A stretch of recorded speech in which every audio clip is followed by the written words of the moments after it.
Interesting how you say that, because that is very cool. Because how many times have people sat around during the day and go, I'd like to make a change in my life. Yeah. We're always thinking about, I'd like to change something. I'd like to do something different. Yeah, maybe I'd like to change my fashion, or change my haircut, or change anything, your car. Uh, However, the real change means that not only do we see all of these external things, that we then say, what is the main focus of our problem? What is the main thing we want to change? Because if you think about it, if you can focus on the main issue, and then also what the main thing you wish to achieve, I think that helps take care of all the other issues of change, right? So Yes. a lot of times they talk the idea of that, suffering is like a poisonous tree. And I don't know about all of you, but sometimes, when we're younger, we don't have a concept, but we say, oh, um, maybe and usually we do it to survive or to change ourselves. Oh, I have a anger. Maybe I want to get rid of anger. So we work on getting our anger. But then something else creeps up, right? So they say it's like a poisonous tree. When you cut one branch, another one grows, right? Because we're not paying attention. And sometimes life feels like all of these branches come going out of control. That as soon as we fix one thing, something else is wrong, or something else is. And when they look at the Four Noble Truths, it says suffering, but it actually means dissatisfaction. We're dissatisfied because whatever we've invested in, whatever change that we wanted, that's why sometimes be careful what you wish for. You get what you want and it isn't what you want, or it causes more stress. Like if I become a millionaire, then suddenly people want my $1 million, right? And then also I have to manage that $1 million, etc. But I didn't think of all of that when I just thought I wanted a Yeah. million dollars, right? Right. Or else or else I want to be famous. If I was only famous, this would be happen. Or if I was better looking or had more hair or something. But it's always those branches. So that idea was to uproot the whole tree, get to the source of the problem. And as Shami Kansho was saying, this is what the Buddha realized, that we have simply two ways to go in life. Those two ways are one of change and learning and understanding authentic self, and the other is to become jaded. Those are the two ways that your life will take you. Because when you're old enough, everyone here is pretty much old enough to Yeah. know all of the good things and bad things in life, easy to realize why people are jaded and become more angry and become more violent. Easy to understand that, because there are two options. Either one becomes our nature and our life, which later I'll talk about spiritual maturity. As we mature, if we don't have those basic components, then what happens, right? We don't have the resources to deal with it, even though we may have money or we may have fame, but we neglected the spiritual aspects, right? So then if we don't have that spiritual kind of rebalancing concept, we naturally become jaded, because why wouldn't you be jaded? With how many times people have screwed you over, or how many times people have taken advantage of you, or how many times you've done something wrong or shame, all of those things, right? Easy to give up and be jaded. However, the Buddha's idea is that, oh, just like Carl Jung was talking about, who is a great psychologist and philosopher, that he said, that darkness, that shadow that we have with us, that we carry with us, that moves with us, we are in fear. We live our entire life in fear of, right? As maybe as we were talking about addiction, all of those things. But when we come to understand that subconscious and then be able to integrate it into our life, that's why people who have had addiction, no matter what it is, if you successfully have a recovery, means you've integrated it into your life. And that actually becomes a benefit. It's a treasure, because that allows you to see something beyond. Usually, as we were talking about spiritual maturity, the time that people realize it is when they become old, like too old, or terminal illness. Usually illness comes before getting old now, even though we can get older these days, terminal illness or sickness or some other problem happens. Because then old age doesn't matter. It just means extenuating the circumstance, right? More pain. So that's why even thinking of old age, just to get to old age, most people, yeah, you make it to old age, but also you have pain, you have lots of issue or terminal illness, right? So then life automatically in a moment makes you deal with it, right? Sometimes that's too much for people, especially if you don't have any kind of massaging or preparedness for that in any kind of spirituality. That's why I'm becoming a chaplain, because usually, and I've seen this in many situations. I've also seen it in the other situation with people who have spiritually practiced, like your mom, right? And the families who had spiritual practice, different than people who did not. When they avoid all of that, or maybe they just accepted that being jaded, and then suddenly jaded won't allow you to attain liberation. You get stuck, because then the only thing you have more to be angry and more jaded about is yourself. And there's nothing worse than that happening, because you are life, you are Buddha by nature. Why would you hate yourself? Because when we're little, we have the full potentiality of becoming something, becoming someone, realizing our potential. But then at age, in the age or death, I've seen people hate themselves and hate everything. That is such a sad situation. So therefore, what he is saying is that we have a simple choice that, and sometimes things come along, that being human is the most idealistic circumstance to practice, because first of all, we're not running from other big animals, right? We don't have dinosaurs anymore, so we're kind of top of the food chain for in some situations, not all. But in that situation, we don't have to worry about like a bird or something being attacked or eaten. But the other thing, we have a capacity within our mind to see the spiritual, because the human is the middle. So spiritual is above it, and all the other realms, including animal, etc., those minds are below it. But all of us contain all of those aspects. But we're the ones who can develop and have empathy, right? Develop ahimsa, the action of nonviolence, those kinds of things. Very powerful to be human. Very powerful. So that's why, and I think maybe we only appreciate it when we have such a situation. And but I think even small situations can happen that, like even mine was a death, experiencing death. But actually I had this experience, I had the understanding before, but death kind of like that. But hopefully the idea of the Buddha said, not wait for tomorrow, not wait for your death, not wait till you're ill, but right now here, realize that through dhyana. That is essential. So that's what we're going to continue with later about spiritual maturity. Yes, go ahead. Came from paradise. Does it? He lived in paradise until age 30. And then he came to the real world. So he's referencing Shakyamuni Buddha being in the idea that he was a prince and lived in the paradise. But actually, interesting thing, which I don't think any of us could imagine. People don't know, but Buddha, we think the happily ever after story, right? Buddha attained enlightenment and then happily ever after. Oh. But actually, as you know, his entire clan and kingdom was destroyed, family wiped out. He even rushed there to try to stop it, but he couldn't do that. Interesting, huh? Wow. I'm losing everything because you don't. Buddha experienced that. Also, as we were talking about, Buddha experienced physical pain when he got older. He had a backache and the stomach problem. Can you imagine that?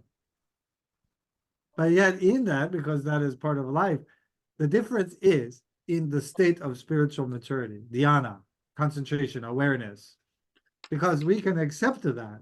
The difference when you can accept something, right? And people I've seen through recovery, there are some things that you have to immediately accept, like you're powerless, right? Whereas before, you think you're powerful. And that's why you think, no matter what I do, there's no problem I can handle. No problem. I'll take care of it. Nothing I'm afraid of. That kind of, if we're adults and we look at that, right? We see that in the maybe teenager or a child, right? Because actually that's useful for their age group because that is a kind of sooner or later something should wake them up. And that's okay, right? But it's nice when we wake up, I feel. Don't you think the hardest teaching? Because it's around us continuous. Because without it, we can't exist. And that's killing. Healing.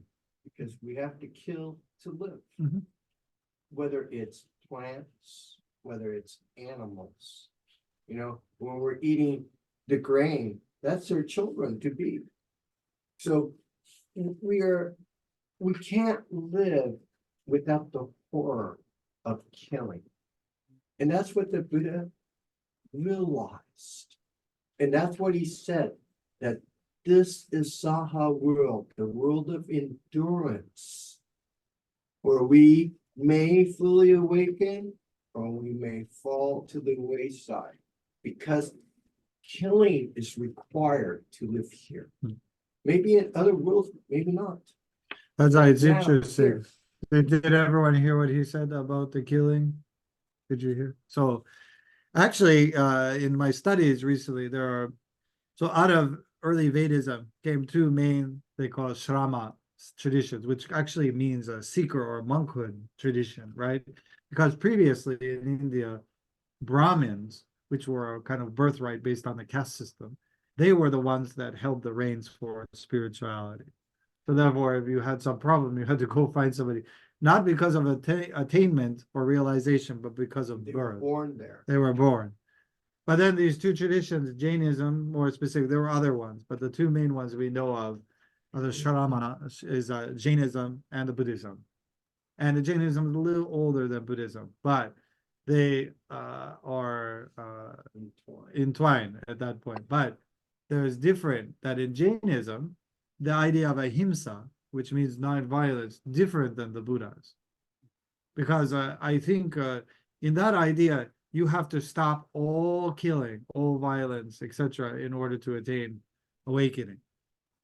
And the Buddha's message was because sometimes because you have to go to extremes. So the monks or nuns, they wear the mask all the time, they carry the broom, sift the water. Also, when they sleep, people don't know they take their time to sleep so that they don't potentially kill some small insect, and so they don't sleep very long and they sleep sitting up. And also, when they're talking, they talk very slow and carefully so they don't cause any karma with their mouth with talking.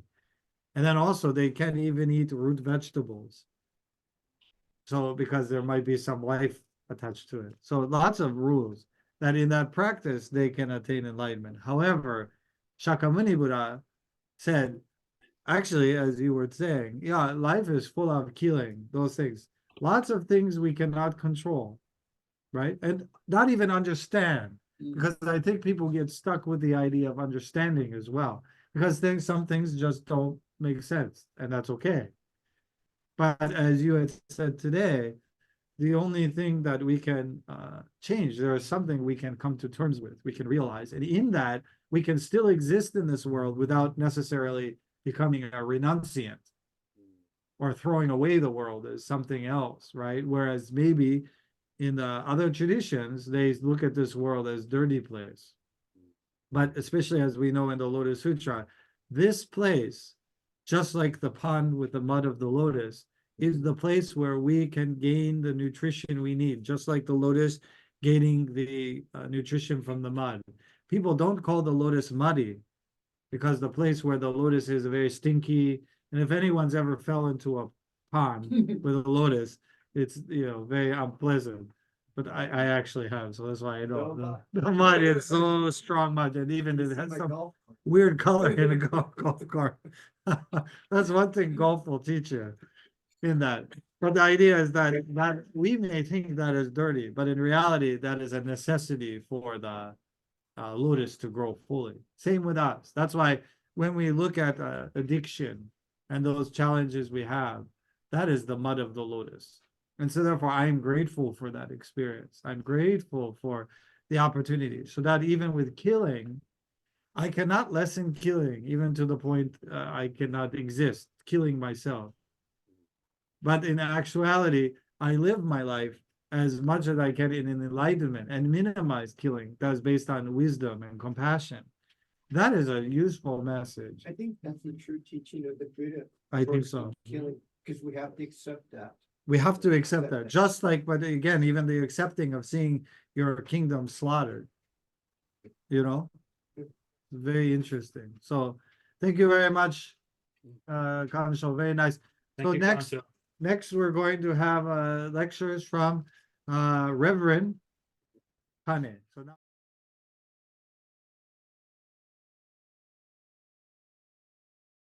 He's a reverend, so he's well, his first Putting the public pre- lecture. Putting the so- pressure on, That's pressure, okay. pressure.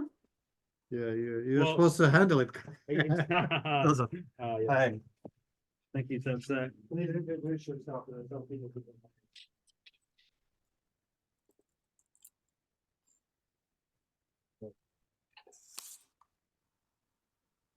Good afternoon, or I should say, good late morning, everybody. My name is Kane Roseman, and I have been training with Sensei and involved in the temple for quite a few years, since 2012. So time goes by really kind of quickly. It's kind of nice to be able to go through some basic information again, because I realize, you know, the more that we think that we know, the more that we continue to learn and we question about some of the basic principles again of Buddhism. And also it spurs on conversations about some of the specific concepts of what we study in our Buddhist faith. And also it helps us instill and kind of strengthen once again our resolve. So one thing that I've really learned is that no matter what, it's nice to have a group of people to be able to share this with. And, you know, I'm not like one of my friends who's kind of like a self-practitioner who likes to like be by themselves all the time and practice by themselves. I really believe that one of the three strong jewels in Buddhism is, of course, Sangha, and that we rely on on other people to be able to grow in our Buddhist faith. So I wanted to start off with the next topic, and let me bring that up here.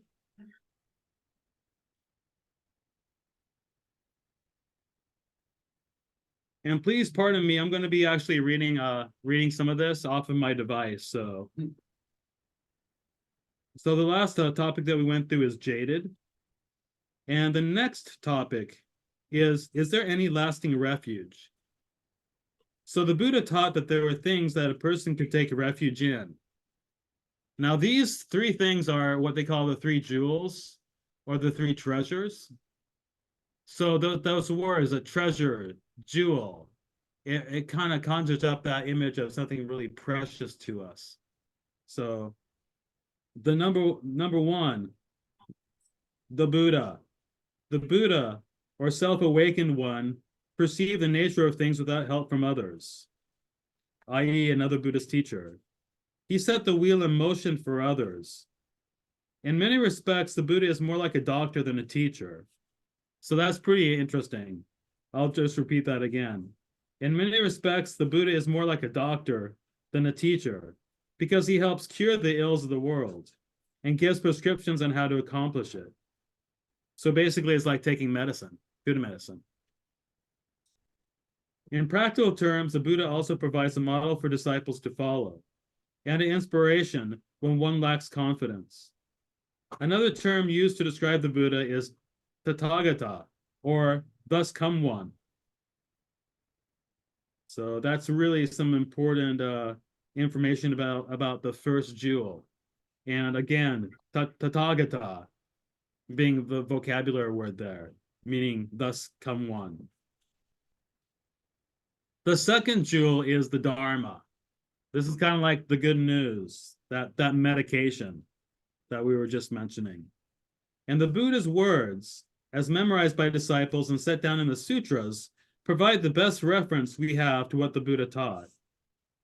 Many sutras exist in Buddhism, There is no one single book as found in other religions. Thank you, Sensei.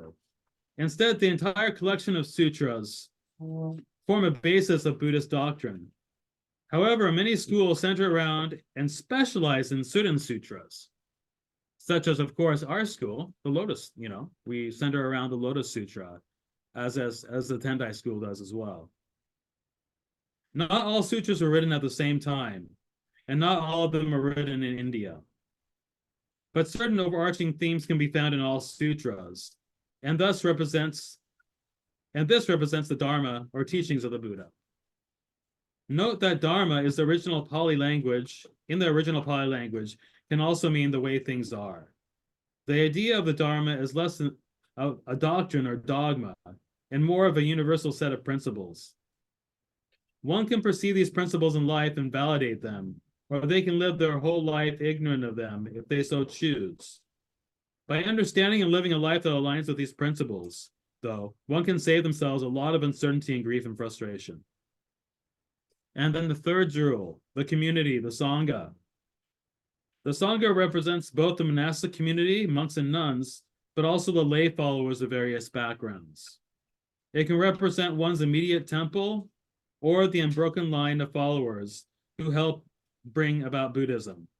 While the Dharma is the teachings of the Buddha, the Sangha is what keeps it alive and flourishing across many cultures and times.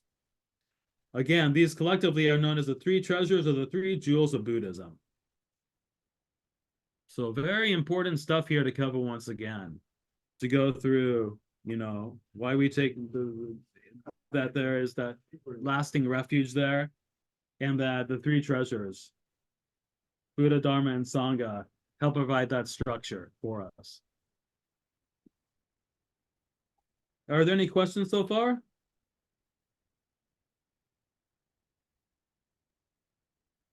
Why do you think they had Sangha? Repeat the question. The question was from Fred is why did they have Sangha back then? Do you guys have any answers to that, or? They didn't, at the time, they didn't have a truly written language in India.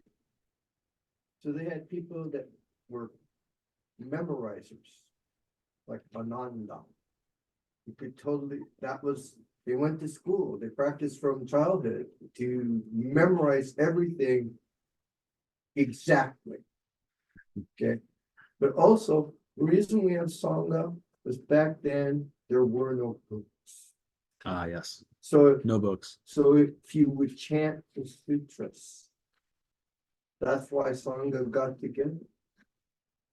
Not only for fellowship, but also for memorization of the Buddhist teachings. They all repeated the sutras together. That's why today we can accept the Buddhist teaching, even modern historians, because he didn't have one or two disciples. He had thousands of disciples. So if one or two made a mistake, there were thousands to tell them that was wrong.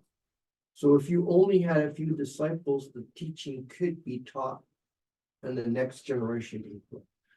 That's wonderful that you point all that out, because That's Sangha. yeah, Sangha is going to be a real big source of strength. And they So said again, that, they're there not just for fellowship, but they're there to also pass the teachings of the Buddha down. that's why he was the on the Dharma. Great Mountain.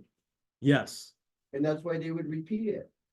And also they said, and even in ancient times, the people who traveled through India and they would come upon a grove and they would, it didn't matter who you were, but hearing the Buddhists chanting the sutra would make everybody pause to listen. It's so beautiful. Oh yes, that's another thing too. Fred is really good with information and with his knowledge that he brings in here. So we're really lucky to have him in our Sangha. But yeah, to hear that beautiful voice and to hear that message. Chanting. They said that people were travelers would stop and listen because it was so beautiful. Yeah, just actually have that and hear that and experience it. That's how they were expounding it to everyone, you Yeah, know? And I very think nice. the one of the things for me that really gave me awakening was to realize that in Pali or Sanskrit, whichever you want to call it, our teaching is called Sad Dhamma Uttarika Sutra, Sutra. the pure Dharma of the White Lotus. Pure, tells you, the pure Dharma. And that even people took pause in just understanding the title. So remember when we chant Namo Yo Ho Renge Kyo, that's what we're Yes, brother. chanting. Sad Dhamma Uttarika Uttarika. Sutra. Yes. So I was just going to continue on. I'm going to continue on to our next section here. And this next section is entitled, So, Now What? Hunger, the foremost illness. Fabrications, the foremost pain. For one knowing this truth as it actually is, unbinding is the foremost ease. So this is a quote from the Dhammapada, verse 203.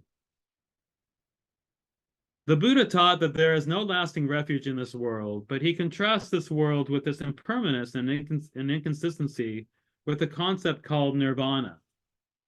Now, nirvana, of course, contrary to popular belief, is something that's not the local band that we had here in Seattle years ago, but nirvana is a concept, and it translates to extinguish or to blow out.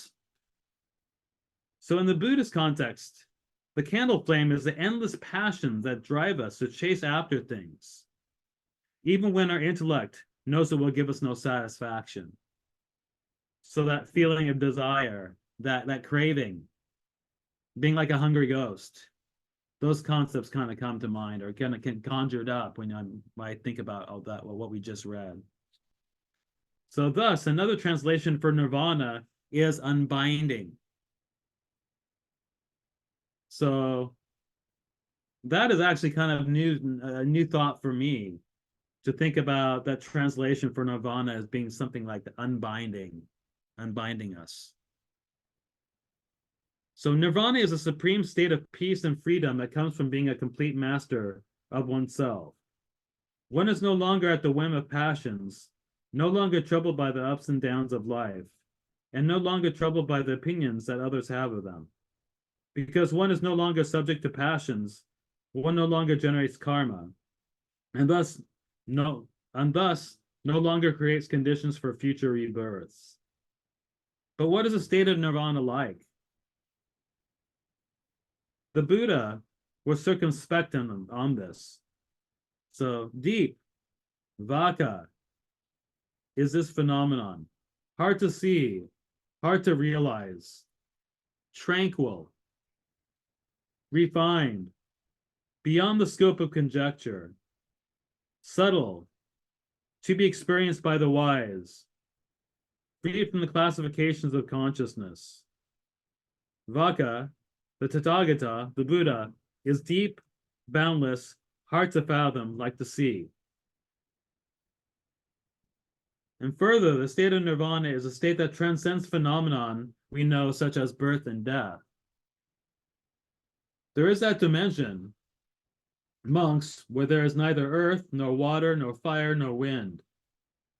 Neither dimension of the infinite of space, nor dimension of the infinite of consciousness, nor dimension of nothingness, nor dimension of neither perception nor non-perception, neither this world nor the next world, nor sun nor moon. And there I say, there is neither coming nor going nor staying, either passing away nor arising. Unestablished, unevolving, without support. This is the end of stress. And this is from the Nibbana Sutta or Nibbana Sutta. Thus, while the Buddha could only describe nirvana in terms of what it is not, he emphasized that the nirvana was the only true peace that one could rely on. That, boom, that kind of blows my mind. You know, just that he could only describe nirvana in terms of what is not really there.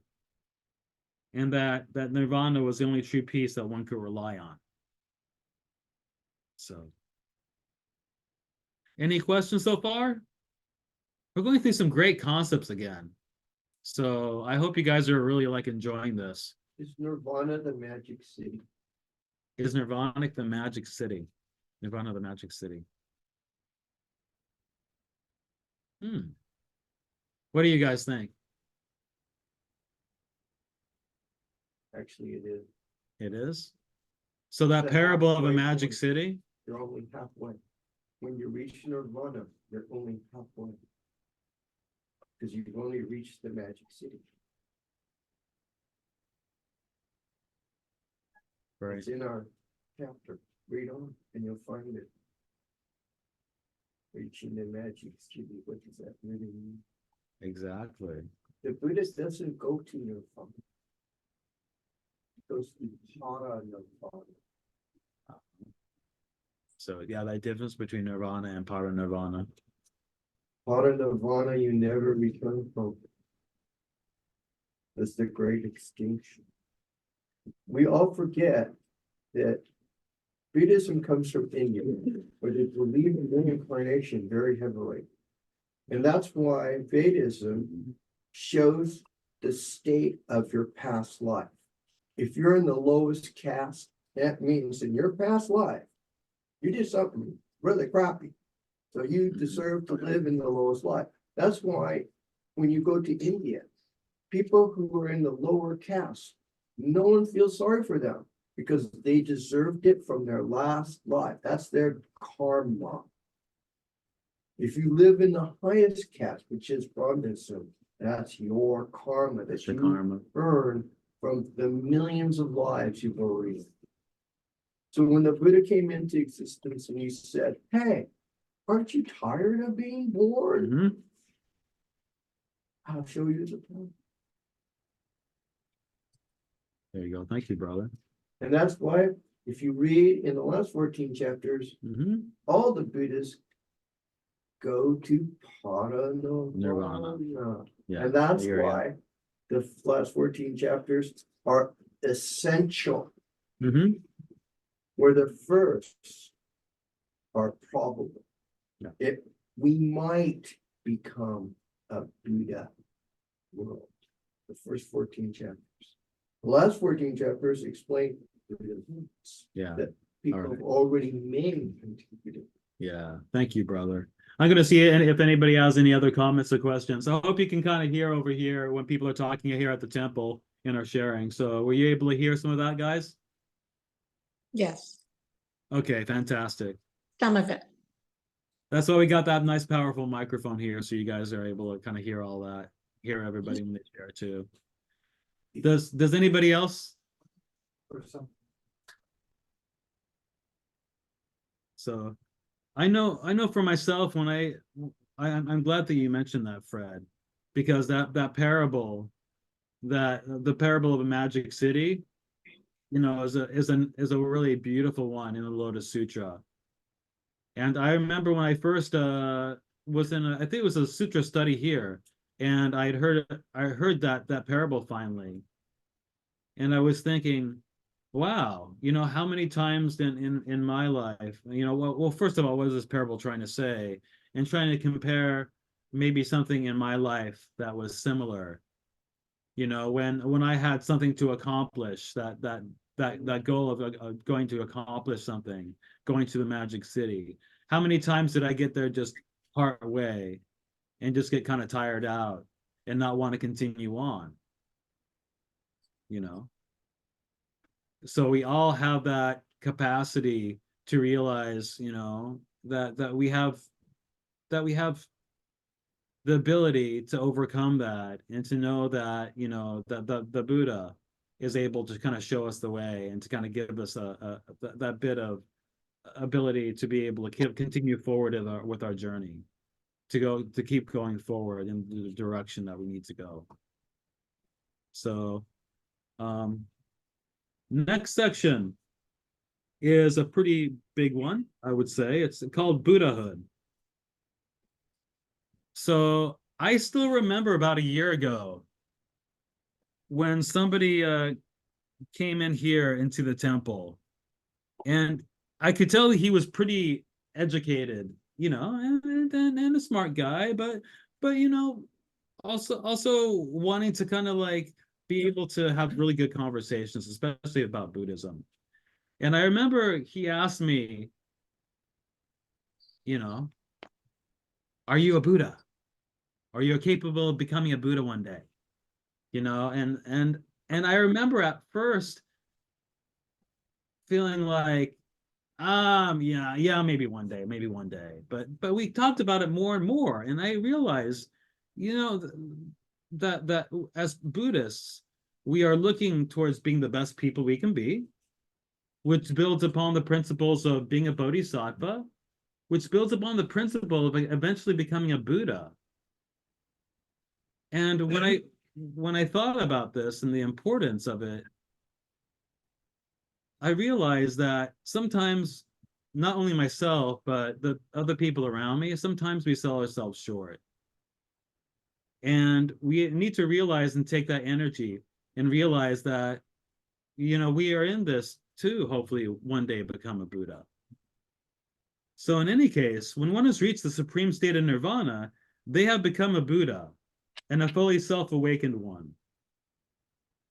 The state of Buddhahood is a culmination of many lifetimes of effort, and thus the appearance of a Buddha is extremely rare.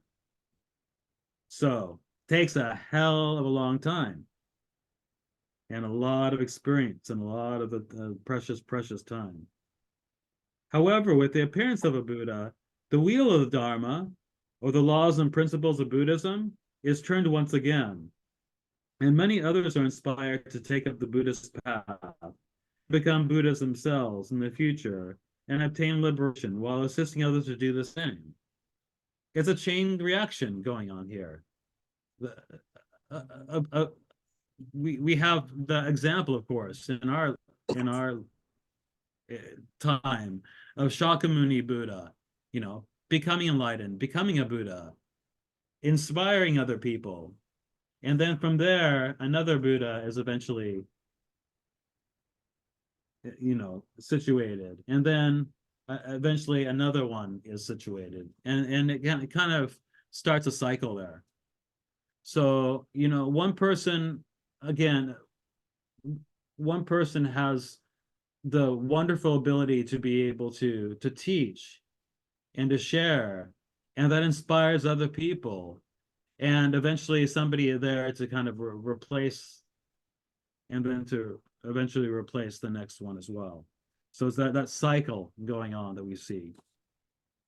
The Buddha of our era is Shakyamuni Buddha of the Shaka clan in India.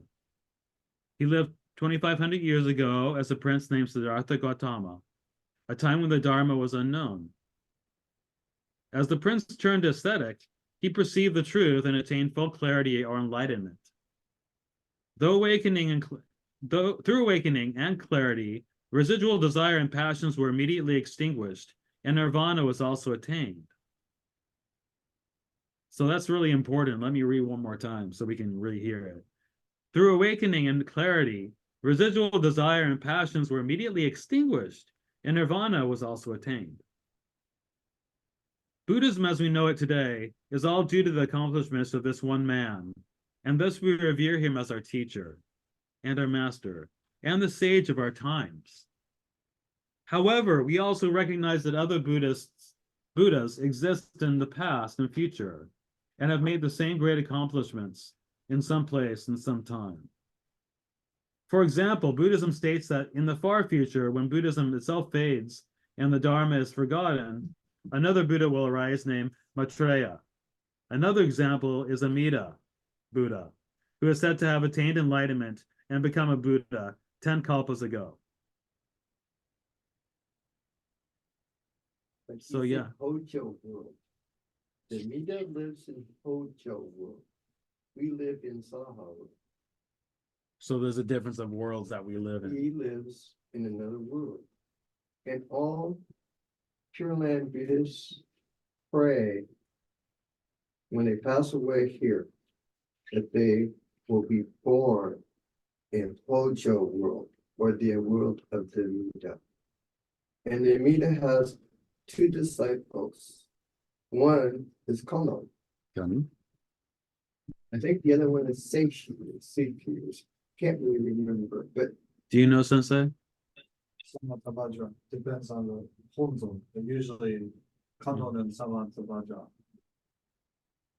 so you're a follower of Kono. That tells you that you too follow the Amida. But you don't have to go to this world. People don't realize you go to a Amida world.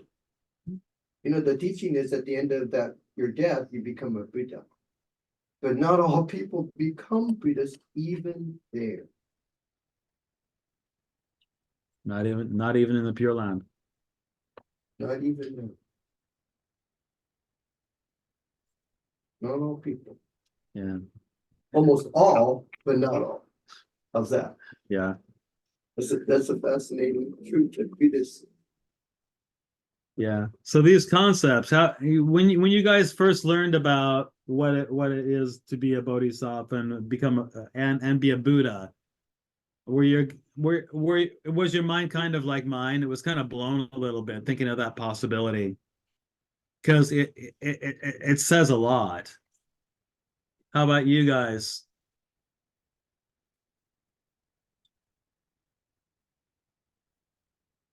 You Yeah, guys are- it's something that I would love to attain someday, but it almost seems unattainable.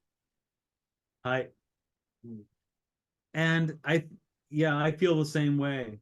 You know, when I think about that, it's just kind of like, wow, it seems like such a long journey.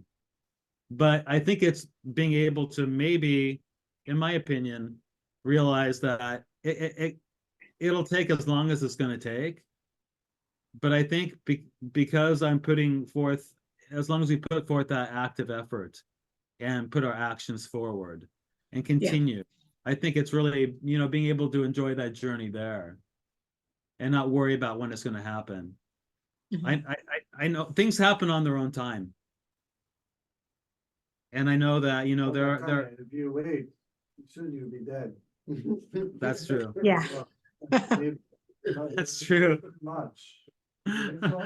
That's true. Maybe I'm being a little That's too what easygoing you're about that. watching. But then time run out sooner or later. Yeah, Oh. Buddha requires Yeah. action. Yeah, exactly. Requires action. So we have to get to a point where, just past what I was kind of saying, we have to take that active effort and to continue ourselves to go We have to forward. accept. We have to accept that enlightenment is real, and we have to do it. We cannot wait. Very important words. Did you guys hear that? Enlightenment No. isn't temporal, and we can't wait for it. We have to take active effort. We can't be passive. So I'm glad you mentioned that, because sometimes I think I phrase things and not put the importance or immediacy to it. So I have to be really careful sometimes how I teach and how I approach things as well. So I'm glad that there's other people here to be able to share and kind of keep the conversation going.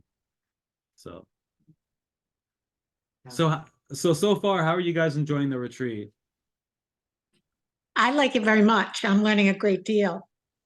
Oh, good. Yeah, I'm Yeah. glad that you're here.